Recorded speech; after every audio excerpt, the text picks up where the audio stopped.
Hello and welcome back to Audio Encyclopedia. Today's topic, time isn't what you think it is. Right now, literally, as you sit there listening to this, time is actually moving faster for your head than it is for your feet. Einstein proved it, and atomic clocks have measured it. Let that sink in for just a moment. And here's another mind-bender for you. The past, the present, and the future aren't actually separate things. According to physics, they all exist simultaneously, right now. You just can't perceive it. If that sounds absolutely impossible, well, buckle up, because everything you think you know about time is about to completely fall apart. Section 1. The Illusion of Now. Why time is personal. We all just kind of navigate our days with the exact same basic assumption, right? We think the past is behind us, the future is ahead, and we're all just collectively riding this singular flowing wave called now. But here's the thing, time isn't flowing like a river at all. That's just how your brain interprets it. Think about it like this. If you were an astronaut hanging out on the International Space Station right now, your clock would be ticking slightly faster than mine here on Earth. Or, if you were near a black hole, your concept of now would be so wildly different from mine that we literally couldn't even agree on basic reality. There is simply no such thing as a universal now. Way back in 1905, Albert Einstein completely shattered our understanding of time by proving it actually speeds up and slows down depending on how fast you're moving. It's called special relativity. If you take a super precise atomic clock, put it on an airplane, fly it around the world, and then check it against an identical clock left on the ground, the airplane clock is actually going to be behind. It's only by a few billionths of a second, but it is measurably different. The faster you move through space, the slower you move through time. Now, you might be thinking this is just some abstract cosmic physics that doesn't really matter to you. But you actually interact with this every single day. Take GPS satellites. They're up there orbiting the Earth, moving incredibly fast, which means time is literally moving slower for them compared to us down here on the ground. If engineers didn't actively adjust the satellite's programming to account for Einstein's equations of relativity, the entire GPS system would be off by miles in a matter of minutes. So yeah, you are literally relying on Einstein's time manipulation every single time you pull out your phone and open Google Maps. So, speed alters time. But wait, it gets even weirder. Gravity warps time too. Basically, the stronger the gravity, the slower time moves. This brings us right back to that crazy fact about your head and your feet. Because your head is physically farther away from the Earth's center of gravity than your feet are, it experiences a slightly weaker gravitational pull. Because of that, time is literally moving faster for your head. Now, over the course of your entire lifetime, your head is going to age about 90 billionths of a second more than your feet. Okay, sure, it's an impossibly tiny number, but it completely destroys this comforting idea that time is just a uniform, universal thing for everyone. You are literally aging unevenly right now. Moving on to Section 2, the block universe, the DVD of reality. Because of Einstein's equations, physicists have had to accept a terrifyingly weird truth. The past hasn't actually disappeared, and the future hasn't just not happened yet. This concept is known as Eternalism, or the block universe theory, and it's actually the predominant view among physicists who study relativity. It's kind of like our universe is a DVD movie. When you're sitting on your couch watching, say, minute 45 of a movie, well, minute 12 and minute 87 still perfectly exist encoded on that disc, right? They're equally real. You just can't experience them at the exact same time. It's the same with time. The moment you were born still exists. The moment you will die already exists. Every single moment of your life is laid out perfectly, kind of like accessible frames on a film strip. We aren't actually moving through time. We're really just experiencing different slices of a reality that's already completely there. Which brings us to a rather unsettling question. Do we actually have free will? If the future already completely exists in this block universe, are all of your choices already determined? Are you just a character in a movie that's already been completely filmed and you're just experiencing this illusion of making choices as the scenes play out? It's a pretty heavy thought, isn't it?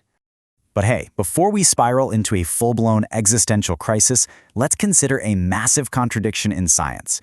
Just when you thought this couldn't get any stranger, some physicists actually argue that time might not exist at all. See, we have two incredibly successful fundamental theories in physics. On one hand, you've got Einstein's relativity, which proves time is flexible, personal, and totally relative. And on the other hand, you've got quantum mechanics, the physics of tiny particles, which completely relies on time being absolute, universal, and universal. These two theories literally contradict each other. They can't both be right about time. So physicist Carlo Rovelli proposes a completely mind-bending solution to this problem. He argues that time isn't a fundamental feature of the universe at all. Instead, it's just an illusion, and it's created by something called entropy. Entropy is just the universe's natural tendency to move from order to chaos. Think about it. We can easily tell the difference between the past and the future because, well, an intact egg breaks, but a broken egg never randomly unbreaks itself. Ice melts, but a puddle of water doesn't just spontaneously unmelt into an ice cube. Things naturally get messier. But down at the fundamental quantum level of physics, the equations work exactly the same forward and backward. There is no difference. So this arrow of time that we feel constantly pushing us forward, it might just be a total psychological illusion born out of watching the universe get messier and messier. Section 3. Perception of time, the math of aging. Have you ever wondered why, when you were a kid, a summer vacation felt like it literally lasted a lifetime? But as an adult, entire years just seem to vanish in the blink of an eye? Well, it actually comes down to the literal math of aging. Think about it. When you're 5 years old, one single year represents a massive 20% of your entire existence. That's a huge proportion. But when you're 50 years old, 1 year is just 2% of your life. So proportionally, it just feels way shorter. But there's a biological trick happening here too. Your brain timestamps memories based on novelty. When you're a kid, the whole world is new, right? So your brain creates tons and tons of rich, detailed memories. When you look back, the year feels incredibly long just because of all that data. But as adults, we fall into these predictable routines. It's the same commute, the same job, the same dinners. Because of that, your brain just kind of stops paying attention and stops storing detailed memories.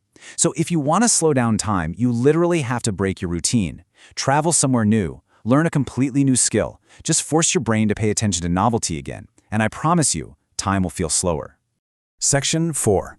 Time travel is real. Moving to the future.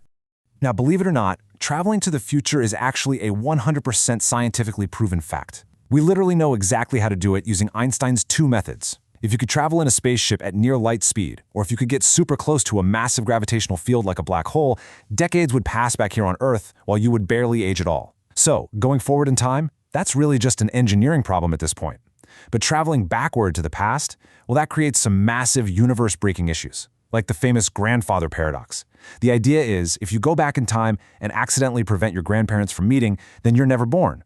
But if you were never born, you couldn't have traveled back in time to stop them in the first place. See the problem? It completely breaks reality. Now, physicists do propose workarounds for this, like the many worlds theory, where your trip backward just creates a totally new parallel timeline, or something called consistency protection, where the universe simply conspires to prevent paradoxes from ever happening at all. But for now, at least, backward time travel remains pure science fiction. Section 5. Your brain invents time, living in the past. Okay, I have a pretty disturbing truth for you. Are you ready? You do not experience reality in real time. Look at this number, 80 milliseconds. That is the literal, measurable delay of human consciousness. You see, light takes time to travel to your eyes. Your optic nerves take time to transmit those electrical signals, and your brain takes time to process all that data into an image you can actually understand. Because of this processing lag, everything you are seeing, hearing, and experiencing right this very second actually happened at least 80 milliseconds ago. You are, quite literally, continuously living in the past. So the crucial point is, how on earth do we even function if we're always lagging behind reality? Well, your brain covers it up by literally predicting the immediate future and showing you a simulation. That is exactly how you can catch a moving ball. If you saw raw reality, the ball would already be past you by the time you reacted. Your brain just guesses where it's going to be. And sometimes, this mental simulation gets timed completely wrong. Have you ever been in a terrifying situation, like a car accident, and it felt like everything was moving in super slow motion? Well, time didn't actually slow down. Your brain just went into a high-alert survival mode, recording vastly more details than it normally would. When you access that memory later, the sheer volume of data makes it feel like the event lasted way, way longer than it actually did. Your whole perception of duration is just a complete fabrication of your neurons. Section 6. Living in the eternal now. What is time?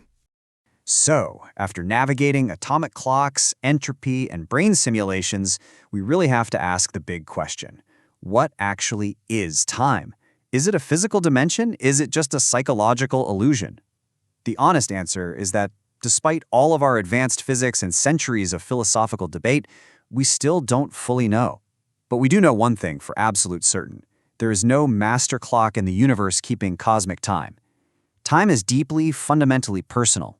You are not just a 3D body moving through some flowing river of time. You are actually a four-dimensional object stretched across decades of spacetime. The you from your childhood, the you listening to this explainer right now, and the you of your old age, they all exist simultaneously in the block universe. They're just separated by coordinates, not by passing time. Which leaves us with this final provocative thought.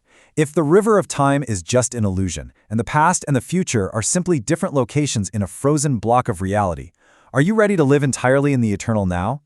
Mystics have been telling us to be present for millennia, and modern physics is essentially telling us the exact same thing. The present is all that actually exists. So the next time you look at a clock and start panicking about time slipping away, just remember, it isn't going anywhere. It literally never was. Thank you for learning with us today on this explainer. Now go out there and waste some time. Or don't, because according to physics, you already did both.